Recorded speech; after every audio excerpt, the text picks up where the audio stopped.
Commission, la parole est notre ami.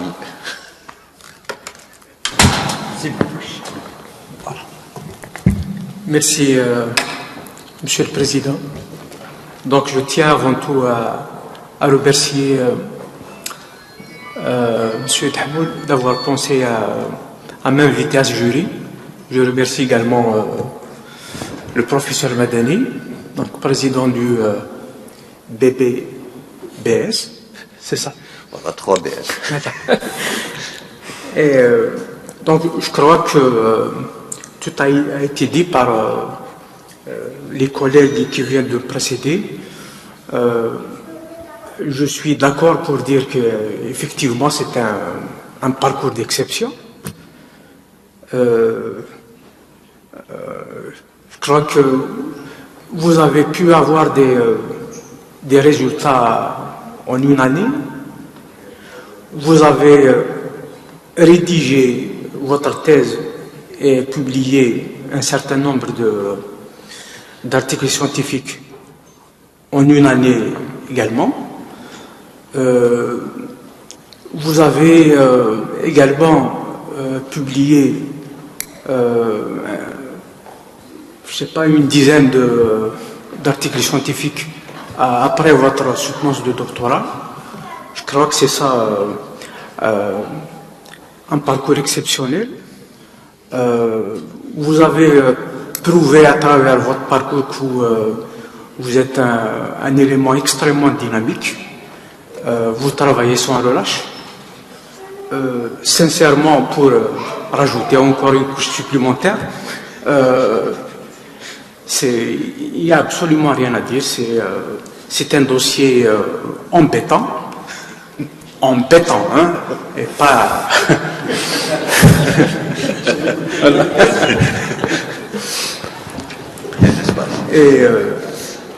et à travers votre parcours également, on comprend que vous êtes un chercheur, disons, vous avez travaillé pratiquement touché à toutes les disciplines. Vous avez fait de la biochimie, de la chimie, de l'analyse des données, c'est-à-dire de la biostatistique. Vous avez même fait des enseignements dans ce sens-là. Vous avez touché aux déchets, traitement, analyse, etc. Même peut-être en partie à la botanique, puisque vous avez utilisé des plantes. Et puis, je crois que vous avez profité également on ressent votre passage peut-être du côté du Nouveau Monde par le fait que vous avez utilisé des méthodes d'analyse de données, des méthodes de pointe. La méthode des neurones, je crois que aujourd'hui, c'est une méthode enfin, vraiment à la pointe des analyses statistiques. J'espère simplement que vous avez la possibilité de pouvoir traiter vos données à l'avenir avec cette méthode-là, étant donné que c'est pas toujours facile. On piétine aujourd'hui, on piétine avec les petits tests statistiques ou les analyses multivariées. Déjà, on n'arrive pas pédagogiquement à les transmettre. Alors là, la méthode des neurones, ce n'est pas facile. Je crois que vous êtes, dans ce sens-là, un enseignant complet, si vous arrivez à transmettre ce genre de message, ou si vous voulez, de connaissances scientifiques aux générations à venir. Je vais rajouter aussi une chose à propos du côté de l'utilisation des plantes dans le cadre de vos recherches. Heureusement que les plantes que vous utilisez, ce sont des plantes à large répartition, donc il n'y a pas vraiment de dégâts, parce que vous avez essayé d'utiliser des méthodes allant dans le sens de la préservation de l'environnement. Il faudra qu'on pense aussi à la préservation de la biodiversité. Donc je disais heureusement que vous utilisez des plantes à large répartition, le lentisque, le myrte et la menthe, ce sont des espèces qu'on peut retrouver un peu partout, donc c'est pas, vous pouvez en prendre autant que vous voulez, vous pouvez faire des extractions, c'est pas un souci. J'espère que simplement, bon, c'est bon de travailler sur la flore en général, mais bon, il faudra qu'on fasse un peu attention. Il y a beaucoup d'étudiants qui essaient de faire des extractions ou qui travaillent sur des plantes assez rares, surtout les endémiques. Parfois, ce sont des plantes qui ont une répartition très cantonnée. Et quand on fait des extractions, ce n'est pas un plan, deux plants, une dizaine de plants que vous allez pouvoir utiliser pour faire vos travaux. Ce sont des quantités et des quantités. J'espère que vous n'allez pas, ou que les autres ne trouveront pas la possibilité de pouvoir, ne trouveront pas quelque chose d'intéressant au niveau des endémiques pour des applications que vous avez utilisées. Autrement, sur le plan de la biodiversité, c'est pas une bonne chose. Voilà. Et puis aussi, il faudra qu'on pense un peu à ce côté-là, à la biologie végétale. Les plantes que vous utilisez, il faudra faire très attention à la dénomination à l'origine déjà, à l'origine des échantillons, et puis à la dénomination par la suite. Étant donné qu'il y a beaucoup qui utilisent comme ça des plantes sans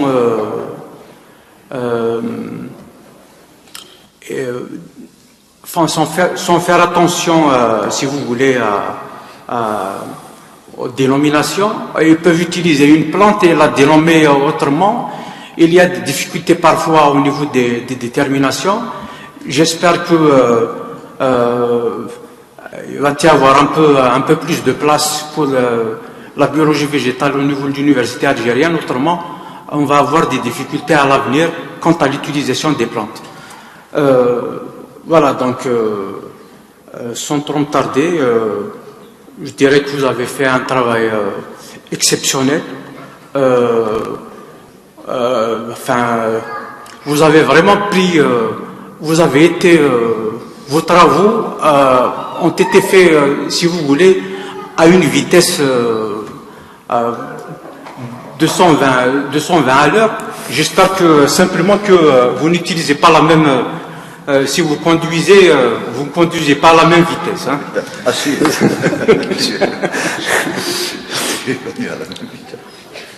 Voilà, je crois que je n'ai pas grand-chose à dire. Je vous remercie, je vous félicite et je rends la parole à M. le Président. Ben, je vous remercie donc, Dr Boutouche. Sans transition, je vais passer à la partie droite. Donc, à ma droite, donc le professeur Ayad, vous avez la parole. Merci, Monsieur le Président. D'abord, je voudrais juste remercier Dr Dahmoud de m'avoir associé au jury de son habilitation. Franchement, Monsieur Ouali ne nous a rien laissé. Mais comme je vais dire un mot, ça va un petit peu... Allah Ibarak. Allah Ibarak, Allah Ibarak. Inch'Allah, ça va rester une tradition dans notre université et aussi un rythme de travail assez constant. Par rapport à votre parcours, encore une fois, c'est un parcours qui ressemble au parcours de l'habilitation d'hier. Il y a une certaine similarité énorme. En 10 ans, en 12 ans après l'obtention du baccalauréat, vous avez sauté directement à une étape très importante dans une carrière de recherche. Donc, un doctorat en 2013 avec énorme de publications, quel que soit en premier auteur et en deuxième auteur. Mais j'aimerais bien répondre, vous n'avez pas su répondre à la question tout à l'heure, comment vous faites à publier cet ensemble de publications en laps de temps assez réduit, hein. Même si on regarde un petit peu le dossier qui nous a parvenus, c'est un dossier, parfois c'est des fins de carrière, franchement. Voilà, on parle de l'Algérie, du contexte algérien, pas du contexte ailleurs. La réponse est que, moi je connais un petit peu le labo de 3BS, c'est un labo qui fonctionne sur un secret, la force. C'est la force. Et d'ailleurs, parfois je viens rarement à l'école au labo, mais je sens et j'observe qu'il y a un certain environnement à l'intérieur du labo qui est typiquement familial, convivial, d'un esprit d'entraide, sans complexe, sans supériorité, sans rien du tout. Donc il y a une certaine relation très étroite entre les collègues, il n'y a pas de barrière, collègues, chercheurs ou techniciens, etc. Donc la devise, je veux dire, l'objectif, c'est de arriver à une finalité dans un travail de recherche, dans un labo, typiquement en recherche. Quant à la partie pédagogique, etc., moi, j'ai rien à dire. Donc vous avez un petit peu touché à tous les aspects de pédagogie. Moi, je dirais mon enseignement, c'est vous avez assuré certains modules, donc une pédagogie polyvalente. Allez, moi je vais rentrer dans le vif du sujet rapidement. C'est par rapport aux perspectives. Vous dites dans le rapport, vous l'avez signé dans le rapport de synthèse, que vous envisagez d'extrapoler, si vous voulez, cette technologie, on va dire le concept le procédé du micro-ondes par rapport au séchage, mais à grande échelle. Et ça, c'est qui a un objectif de minimiser un petit peu les pertes. Et vous avez cité le cas de la figue sèche au niveau de la localité Beni Maouch. Et d'ailleurs, ça a été labellisé, le produit de terroir. Donc, l'objectif, c'est de un petit peu récupérer, produire davantage et de ne pas avoir des pertes par rapport à la méthode traditionnelle, la conventionnelle, à l'état, plutôt à l'air libre. Ma question, est-ce que réellement c'est réalisable ce projet-là? Parce que c'est pas évident, même sur le plan financier. Il faut pas le négliger aussi, si on parle de l'extrapolation du produit, là, du concept, d'un contexte laboratoire à un autre contexte qui est purement industriel, comment dirais-je, application sur le terrain.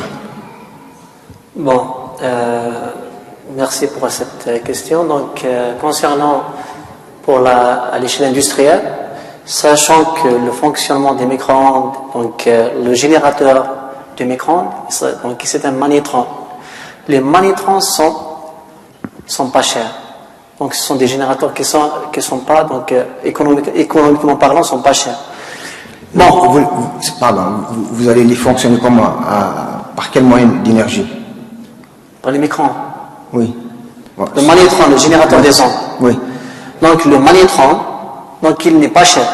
Bon, notre objectif, c'est d'essayer, donc en projection, de travailler, de concevoir une enceinte à micro-ondes qui est dotée des magnétrons dans tous les côtés, par exemple, peut-être pour booster davantage, pousser le chauffage, parce que ces magnétrons ils sont disponibles, ils sont pas chers. Donc on peut par exemple réaliser cette technique à grande échelle industrielle, et je vous assure que peut être une technique qui est économiquement rentable. Parce que actuellement, en prenant l'exemple de Beni Maouch, je ne me souviens pas de la quantité qui est jetée l'année passée, c'est des tonnes, je pense. 300 tonnes. Donc 300 tonnes de la figue sèche. La kilo de la figue sèche, il fait 400 dinars, je pense. Donc on peut acheter des milliards de magnétrons et donc c'est, à mon avis, c'est une alternative pour remédier à ce problème à ces pertes en termes de production de la figue sèche. Très bien.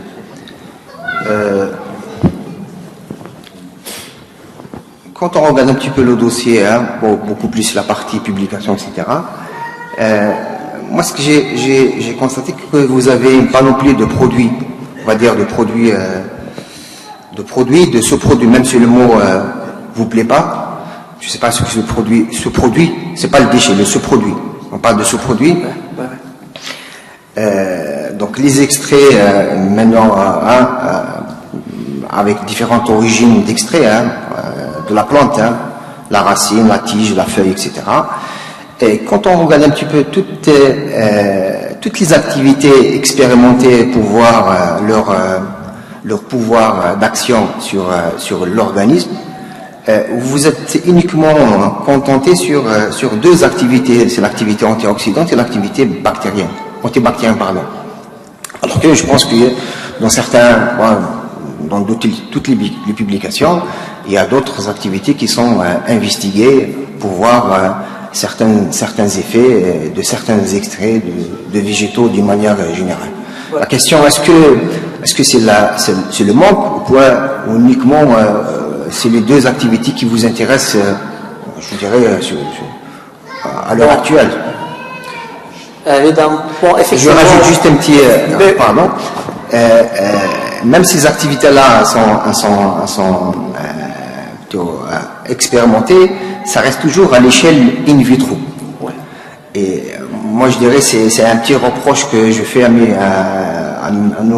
candidats, c'est qu'ils se contentent, ils se focalisent sur l'aspect in vitro, alors que l'in vivo, c'est le seul moyen de démontrer et de confirmer certaines activités sur le plan au niveau de l'organisme, quel que soit chez l'homme ou chez l'animal, c'est pareil. Pour cette question, actuellement, il y a 200 métiers scientifiques qui travaillent au-dessus. Nous avons l'université d'Avignon et l'université de Montpellier. Avant de parler sur l'activité des extraits in vivo, on devrait parler de la biodisponibilité de ces substances au niveau du corps, la biodisponibilité. Bon, concernant la question de la biodisponibilité, actuellement, aucun mécanisme n'explique cette biodisponibilité des polyphénols. Une fois donc nous avons cet aspect de la biodisponibilité, donc à ce moment on pourra donc regarder l'effet de ces substances sur exactement. Donc le mécanisme il est très complexe, mais concernant pour les activités in vivo, Inch'Allah, je suis en contact avec un laboratoire indonésien, donc on a monté donc un petit projet, donc je pense le mois de septembre, j'aurai la chance de travailler à l'échelle, donc c'est pas à l'échelle donc in vivo, mais on va essayer de réunir les conditions physiologiques. Donc on va essayer de valoriser ces extraits à l'échelle. Est-ce qu'on peut savoir quel est l'aspect activité qui vous intéresse prochainement? Parce qu'il y en a beaucoup, il y a l'activité aphrodisiaque, activité antiparasitaire, activité anti-inflammatoire. Oui. Concernant l'activité antibactérienne, nous avons donc un travail qui est original. Nous avons réalisé avec M. Moussé. Cette publication est prête donc, à soumettre. Donc nous avons touché l'activité antibactérienne. Concernant l'effet des extraits, nous avons travaillé sur l'effet insecticide des extraits en collaboration avec le docteur Brahmi. D'autres activités, certainement, pour les moyens qu'on ait, c'est à notre échelle. Donc c'est difficile de réaliser. Donc, je vous invite à une collaboration, éventuellement. Oui, justement, via une collaboration, on pourra... Sur l'aspect aphrodisiaque, par exemple. Ouais. Aspect, je ne sais pas, antiparasitaire. Ouais. Aspect, moi je dirais même, je vais aller plus loin que ça, c'est à l'échelle d'un cheptel très important pour voir à ce que c'est... parce que quand on parle des extraits, parce que... je parle de la faculté à l'université de Bijaya, c'est beaucoup plus, donc c'est des extraits, des végétaux, etc. Mais sur le plan valorisation, ça reste toujours des points d'interrogation, des pistes, des voies de recherche pour les futurs chercheurs, etc. Voilà, je vous donne un exemple. D'ailleurs, les performances de croissance chez les animaux, toutes espèces confondues, Ça, je dirais, c'est une carrière de recherche, pour vous, pour d'autres aussi. Juste, je vais rajouter donc un complément. Nous n'avons pas négligé cet angle cet axe de recherche. Nous avons donc fait des réunions avec des médecins, avec les deux médecins. Ils nous ont donc parlé sur l'arrivage des équipements, l'arrivage des équipements pour valoriser les extraits obtenus. Mais pour l'instant, on n'a pas encore eu, je pense, le nécessaire pour passer à cette étape EVEVO. Mais dans les perspectives, on aura donc l'occasion, Inch'Allah, de travailler au-dessus. C'est-à-dire, pour aller dans le sens, ce qu'il était en train de dire, il se trouve que quand on prend toutes les publications, quand on regarde quelqu'un qui extrait quelque chose d'une plante, il dit anti-diarrhéique, anti-diabétique, anti. Mais toutes ces anti qu'on retrouve dans les introductions, ce sont l'émanation des publications qui font des enquêtes ethnobotaniques. C'est-à-dire, ils prennent une plante, ils disent à la population, vous l'utilisez pour quelle raison? Donc, antidiabétique. Donc ça vient beaucoup plus des enquêtes ethnobotaniques. Après, je me rappelle très bien, il y avait une conférence là qui nous a ouvert un petit peu les yeux, c'était la conférence il s'appelle comment? Celui d'Avignon, pas chez Mac, l'autre. Olivier Danguel, qui, ce gars-là, travaille essentiellement sur la biodisponibilité. Quelle est l'expérimentation qu'on devrait faire pour pouvoir prouver que la chose que nous consommons arrive vraiment au niveau du pancréas. Et là, vraiment, c'est une autre science. Vous avez dit qu'il y a 0 travaux, mais je pense que lui a exposé seulement un travail des Japonais. Parce qu'il faut radiomarquer la molécule. Vraiment, c'est une science. En tout cas, ce n'est pas la science que nous sommes en train de prescrire. Il y a une chose aussi, juste pour aller... De plus en plus, on est en train d'orienter le travail vers ce que veut le ministère de l'Agriculture. Il se trouve qu'il y a à peu près 3 années, le ministère de l'Agriculture a considéré 5 plantes comme étant les plantes stratégiques pour l'Algérie, à labelliser, on met le terme qu'on veut derrière, et il n'y a qu'à peu près que quelques mois qu'ils ont ajouté le cactus. Vous allez voir qu'il a publié sur le cactus. Alors, il y a l'orange de Mohammedia, parce c'est une orange qui a eu ses heures de gloire, mais il y a un problème de salinité des sols. Nous, on s'intéresse seulement à l'orange. Il y a la Dgiltnour, donc nous avons mis tout un axe sur la Dgiltnour, sur tous les problèmes de conservation de la Dgiltnour, parce que c'est une très belle date, mais quand elle commence à brunir, personne ne l'achète. Donc, on nous a posé le problème sur comment arrêter le brunissement. Il y a la figue sèche de Bni Maouche. C'est une figue qui est réputée, etc. Mais la technique de séchage pose un problème. C'est que pour sécher une figue en moyenne, quand les conditions sont bonnes, il faut 21 jours. Mais vous imaginez, pendant 21 jours, si vous étalez des tonnes et des tonnes de figues, une petite pluviométrie vous jette toute la figue. Il y a aussi l'olive de Sigue, voilà, c'est l'olive de table de Sigue, c'est bien ça, la cigoise. Et il y a aussi un 5e produit, là aussi il y a toute une bataille, ce qu'on appelle la bataille sur l'huile d'olive. Parce que, en Kabylie, on est les plus grands producteurs d'huile d'olive, mais sur le territoire kabyle, les agriculteurs se battent, les politiques se battent. Est-ce que c'est Hachmelel, Nada Zarraj, Nakra? Ils n'ont pas encore réglé ce problème-là. Voilà donc les 5 produits sur lesquels nous allons nous investir d'ailleurs ancienne. Mais en plus, on s'est dit la chose suivante. Les industriels en Algérie, vous savez, l'Algérie, elle a fait un saut qualitatif sur l'industrie agroalimentaire. Nous avons des industries de rang A. Le grand problème des industriels que nous avons, c'est que presque tous les inputs, ils les ramènent de l'extérieur. Alors on a regardé de très près cette affaire-là, on a vu que 70% de la production, ce que nous consommons sur la production agricole, 70% est produit en Algérie. Le grand problème chez nous, c'est que nous avons beaucoup de déchets. On va prendre un exemple simple. Chez nous, on fait l'olive. on fait l'huile d'olive. Mais si vous regardez les quantités de déchets en termes de margine, en termes de grignons d'olive, donc nous avons lancé un projet aussi de ce côté-là. Sur les projets, sur les déchets agricoles, l'Algérie, elle est en train de planter 400 000 hectares de cactus. Mais ils le font pour quelle raison? Seulement pour aller récupérer la graine et pour faire de l'huile de graines de cactus, parce que économiquement c'est viable. Mais pour produire 1 litre de l'huile de graine, il te faut 1 tonne vous imaginez.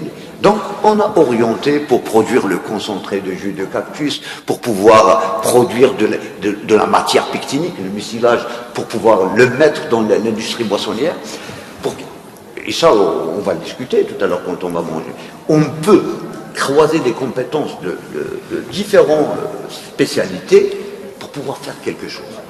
Et tout à l'heure, quand je vais présenter mon ami d'abord, M. Özgi, je vais le présenter autrement. Vous allez comprendre comment qu'il l'a connu, et comment que ça a évolué, et comment qu'il a participé à son habilitation. Et ça, ça vient comme ça. C'est parce que M. Özgi avait cette disponibilité, lui aussi avait cette disponibilité. Comment? Que par un contact, on peut créer des choses.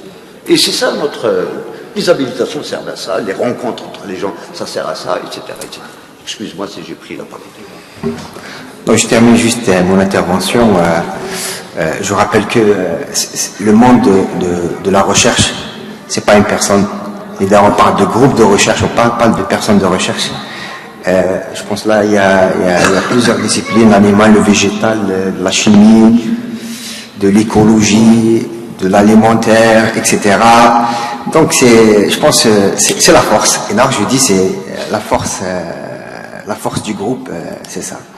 Donc, encore une fois, je vous présente mes sincères et encore anticipations, plutôt félicitations, et je vous souhaite un bon parcours. Le parcours est très lent, beaucoup de patience et de force ici. Allez, je rends la parole à Monsieur le Président. Merci. Je vous remercie, donc, professeur Ayed.